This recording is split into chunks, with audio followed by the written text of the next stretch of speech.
Primeiramente, em nome do Senhor Jesus, gostaria de abraçá-los, todos irmãos e irmãs que estão aqui dentro do santuário de forma presencial.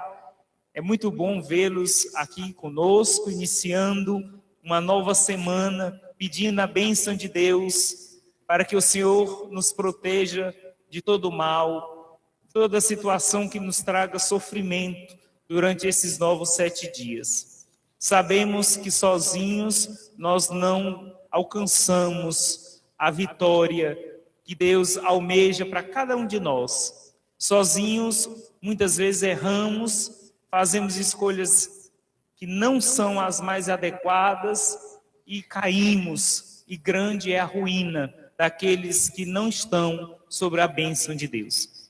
O que nós estamos agora celebrando é o recebimento da bênção de Deus, para que possamos caminhar durante esta primeira semana da Quaresma mais fortalecidos, mais equilibrados, mais iluminados, com capacidade de fazer o bem e não o mal, e concluir, de certa forma, uma parte da nossa missão, o porquê da gente estar aqui, passando por esse mundo. Estamos também em comunhão com muitos irmãos que estão agora nos assistindo. Irmãos que estão doentes, irmãos que estão nos hospitais, irmãos que estão fora da nossa cidade de Sete Lagoas, ou que estão impossibilitados através da mobilidade de chegar aqui. E a igreja leva a palavra de Deus até eles, para que eles também estejam em comunhão conosco e rezem conosco, consagrando ao Senhor tudo que somos e tudo que temos. Eu venho dizendo desde quarta-feira de cinzas que durante esses 40 dias que antecedem a Semana Santa e depois a Páscoa do nosso Salvador, é um tempo que a igreja nos concede todos os anos para fazermos um exercício. Primeiro, tomar consciência que nós somos pecadores. Nenhum de nós aqui é 100% santo. Nós temos nossas falhas, nós temos nossos limites, nós temos os nossos maus pensamentos, nossos maus sentimentos, nos momentos de raiva, nos momentos que alguém me fez algo que me machucou. Muitas vezes eu sou tentado a querer me vingar.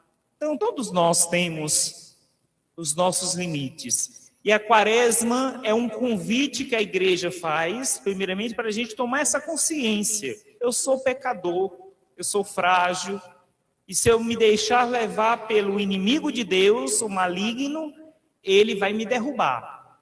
Ele vai me fazer uma pessoa amarga, uma pessoa frágil diante das situações do mundo. Segundo elemento da Quaresma que nos ajuda a fazer esse retiro. Se eu tenho consciência, devo então começar um processo de arrependimento. Porque tem muita gente que faz o mal, tem consciência que está fazendo mal, mas não se arrepende não. Ainda bate no peito, e se tiver a televisão entrevistando, ainda diz assim: fiz e farei de novo o mal. Não. Deus está dizendo, se não houver arrependimento sincero de coração, a Quaresma de vocês não tem sentido nenhum de ter um valor para o seu crescimento espiritual. Então, consciência, arrependimento. E qual é o terceiro passo, padre? É a renúncia. É o corte daquilo que você vem muitas vezes praticando e que está já se tornando até algo vicioso na sua vida e te escravizando e te levando cada vez mais para a tristeza, para uma crise de ansiedade, para uma depressão, para um sofrimento que chega à alma. Porque não existe só o sofrimento psíquico. Os nossos psiquiatras, os nossos psicólogos dão conta de nos ajudar a manter pelo menos o mínimo de equilíbrio possível. Mas existe o desequilíbrio espiritual, que é o pior de todos. Quando o espírito está em desequilíbrio, a gente faz coisas horrorosas, horríveis, aos olhos de Deus e dos irmãos aqui na terra. Então, termos a coragem de dar esse terceiro passo durante esses 40 dias. Romper, renunciar situações que estão presentes na minha vida, que estão me trazendo sofrimento e que estão, muitas vezes, me afastando da minha salvação. Porque a salvação todos nós já temos, ok? Todos nós. Deus já nos deu a salvação. Agora nós vamos perdendo com as nossas atitudes maléficas, com as nossas atitudes diabólicas. A gente vai perdendo, a gente vai se afastando da luz, a gente vai se afastando de Deus. E quando a gente percebe, a gente já está envolvido pela serpente do mal. Serpente essa que nós ouvimos na primeira leitura, que teve a esperteza de enganar muito bem Adão e Eva.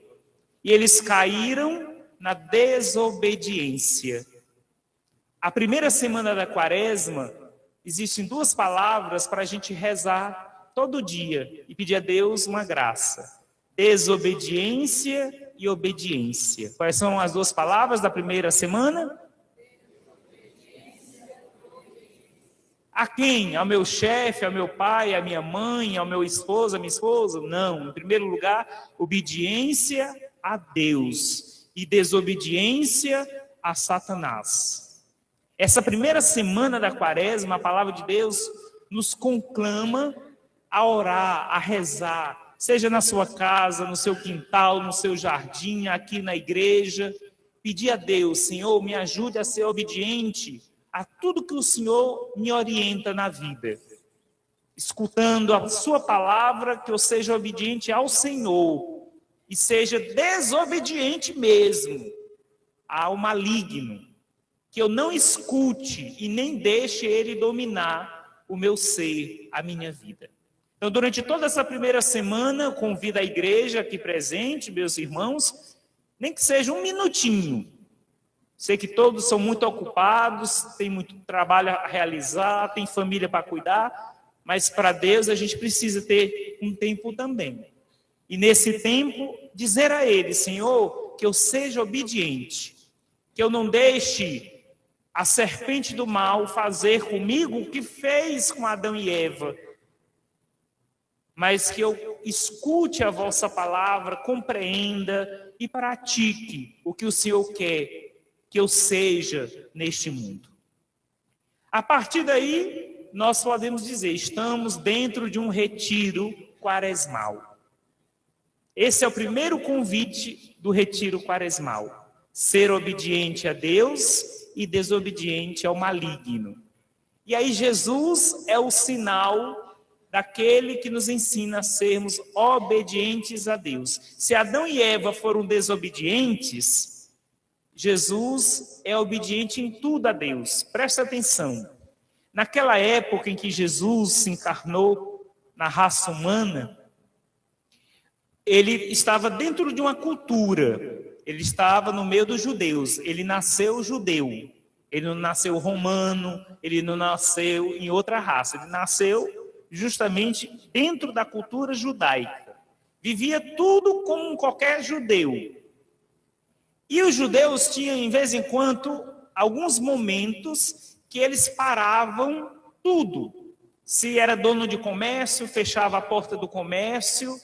Se tinha uma família, deixava a família toda organizada, com comida durante ali alguns dias e tudo.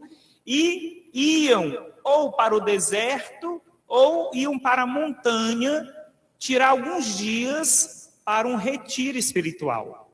Então, o retiro que nós estamos fazendo, nós herdamos dos judeus. Os cristãos viram esse costume bonito dos judeus, porque para eles era uma forma de dizer: o meu tempo agora não é para comprar, não é para vender, não é para acumular, é para Deus. E por isso eles iam ou para a montanha ou para o deserto. E na montanha e no deserto, eles não iam para fazer acampamento, não iam para fazer nenhum tipo de piquenique. eles iam mesmo para passar jejum, para orar e para até pensar em suas atitudes de caridade, se eles eram pessoas caridosas ou não. Jesus, então, foi interpelado pelo Espírito antes de começar a missão dele, antes de começar a falar para a humanidade sobre o nosso Pai, que nos ama e que não quer a nossa morte, mas quer que o pecador viva. Antes dele começar o seu trabalho, a sua missão, ele foi se preparar. Por isso que o número 40, que nós estamos vivendo, Quaresma, quando aparece na Bíblia, significa, é um tempo de preparação. Alguém ou um povo está sendo preparado para uma grande vitória, para uma grande graça. E aí Jesus vai para o deserto, justamente se preparar para a sua missão. Por que ele veio aqui na terra? Jesus passou, então, 40 dias e 40 noites no deserto. No deserto a gente já sabe muito bem o que existe, praticamente nada. Durante o dia, muito calor, e à noite, muito frio. Não tem plantas frutíferas para comer, para se alimentar. Tem pedras, tem areia, e muita areia. Não tem sequer água para beber. Ou seja, as pessoas que faziam essas experiências eram pessoas que queriam sentir na pele o sacrifício. E para dizer que seu espírito era superior às concupiscências da carne. Porque a carne deseja muitas coisas boas, mas também muitas coisas ruins, infelizmente. E Jesus, então, vai para o deserto. E durante esses 40 dias e 40 noites sem poder comer nada, sem beber, estava ali Jesus, orando ao Pai, rezando, pedindo ao Pai forças, toda a inteligência possível para alcançar os corações dos seres humanos, porque para isso ele veio ao mundo. Quando foi justamente no 40º dia, no último dia, o demônio, o espírito do mal, apareceu para ele. E disse assim, numa voz, na verdade, a gente não vê aqui no texto escrito, que o demônio apareceu lá com 2 chifres, com tridente, com um rabo. Isso foi criado na Idade Média, esse desenho, para assustar as pessoas, para dizer assim, olha, não queira o mal não, que o mal é feio, o mal é uma coisa horrorosa. Mas era uma voz que entrava na consciência de Jesus. O espírito do mal é isso, é uma voz maligna que quer a nossa destruição. Ok? Quando a gente é criança, jovem, que a gente vai para a catequese, as nossas catequistas, os nossos catequistas, às vezes faz isso com a gente, né? Olha, o demônio, Satanás, é um bicho muito feio, tem chifre, tem rabo, tem isso. Mas isso foi criado para dizer, olha, não queira o mal não, porque ele é feio e faz a sua vida ser feia. Mas aqui, nós somos adultos e a gente já pode entender melhor. Uma voz penetrava na mente de Jesus e dizia o seguinte, olha, se tu és o Filho de Deus, esse se aqui é para colocar dúvida em Jesus. Se tu és o Filho de Deus mesmo, tu tem poder. Então, você está morrendo de fome, depois de 40 dias de jejum. Então, manda essas pedras que estão aqui serem transformadas em pão. E coma bastante, enche o seu bucho. Se preocupe com você. Por que se preocupar com eles? Eles vão te matar. Você está fazendo todo esse sacrifício e eles vão te matar no final da história. Então se preocupe com você. Esta é a primeira tentação que o maligno coloca no nosso coração, na nossa consciência. Pensar só em si. Isso se chama egoísmo, ganância, e é a história do ter somente para mim. O espírito maligno quis colocar dentro da consciência de Jesus esta tentação. Tenha, mas para você. Não vá se desgastar com a humanidade, não. Se preocupe com você. Importante é você estar bem, com a barriga cheia, satisfeito, sem fome, sem sede. Não se preocupe com eles, não. Eles se viram. Cada um lá se vira como pode. Aí Jesus concordou com essa tentação? Sim ou não? Ele disse, olha, inimigo de Deus, do meu Pai, o ser humano não vive somente desse pão que entra pela boca e depois vai para a fossa, não. Existe um pão, que é a palavra do meu Pai, que não passa, ela fica naquele e naquela que escuta e pratica. O que me alimenta estar aqui 40 dias e 40 noites passando, tudo isso que eu estou passando na minha pele, é a palavra do meu Pai. É Ele que está me dizendo, coragem, filho, eu te enviei para salvar a humanidade, os meus outros filhos. Aí pergunto, meus irmãos, se vocês prestaram atenção ao Evangelho. Aí o demônio depois colocou o rabinho entre as pernas e foi embora, foi? Ele é esperto. O inimigo nunca desiste de nós. Por isso que até o último minuto, nesse mundo, a gente tem que ter cuidado e temos que estar agarrado a Deus. Porque Ele é artinhoso. Ele quer nos derrubar e Ele não vai bater na sua porta e dizer, eu vim para te destruir, não. Ele vai te seduzir para depois te derrubar. Aí ele vem e propõe ao Senhor uma segunda tentação. A glória, o poder.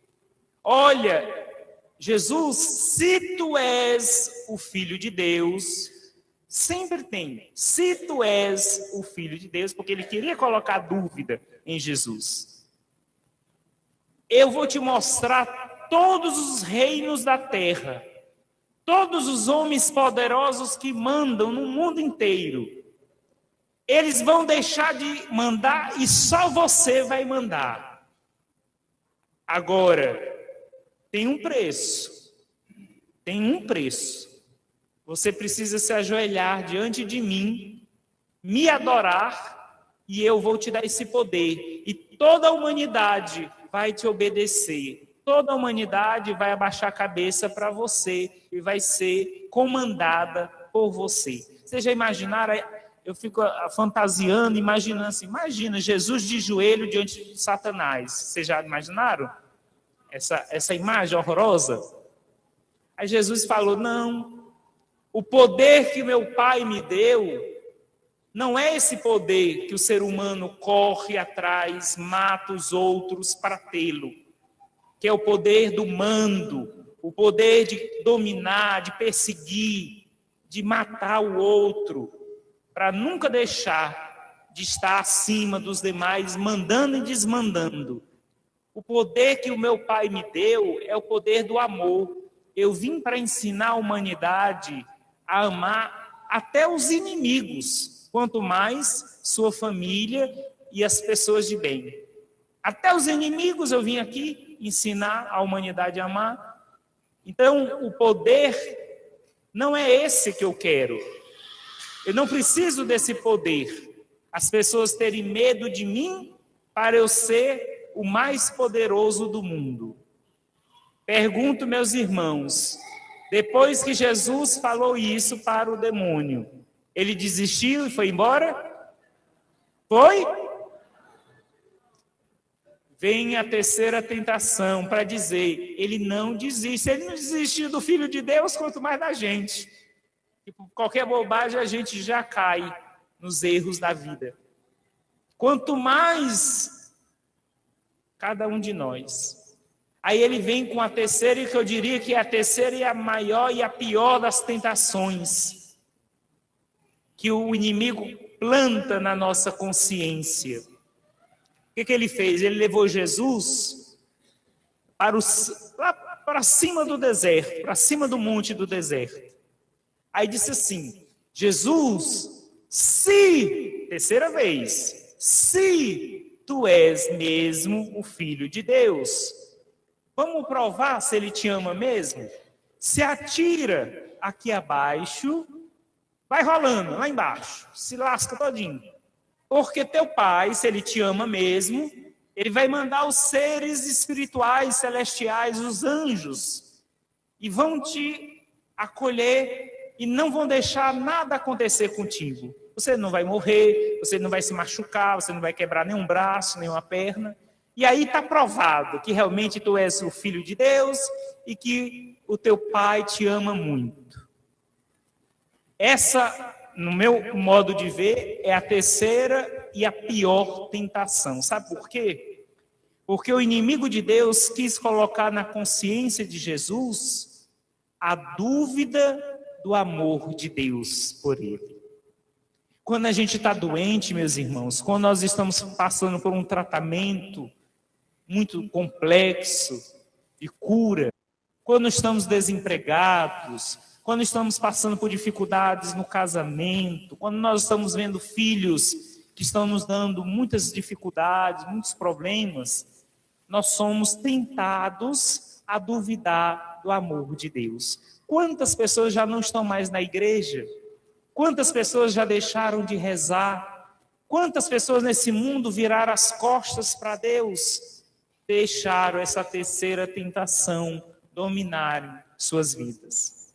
Temos que ter muito cuidado, porque na hora da dificuldade que mais o inimigo nos tenta, para a gente duvidar de que Deus nos ama, de que Deus quer a nossa cura, que Deus quer a nossa salvação. Então são 3 tentações, tem muito mais evidentemente, mas 3 tentações que o Filho de Deus nos ensina a termos muito cuidado. E durante esse retiro a gente pedir todos os dias: Senhor, me ajude a ter muito cuidado diante da desobediência. Porque se eu desobedeço o Senhor, eu fico suscetível ao diabo, a Satanás, ao maligno. E o que ele vai fazer comigo? Ele vai dizer para eu ser egoísta, ganancioso, pensar só em mim. Segundo, ele vai colocar na minha consciência que é melhor eu ter poder, ser superior aos outros, sair humilhando os demais, querer ser sempre o melhor. E terceiro, colocar na minha consciência que o Senhor não me ama coisa nenhuma. O que eu sou e o que eu tenho é graças ao meu esforço e não à vossa bênção. É isso que o demônio quer fazer conosco. E Jesus passou por essas 3 situações e nos ensinou que é possível vencê-las. E é isso que nós vamos pedir nessa primeira semana. Obediência e desobediência. Obediência a quem? E desobediência a quem? Amém. Que bom. Fico feliz em saber que meus irmãos captaram bem a mensagem de Deus para essa primeira semana. E faço votos que vocês tirem, nem que seja 2 minutinhos, para poder pedir a Deus essa graça na sua vida e na vida da sua família. Amém?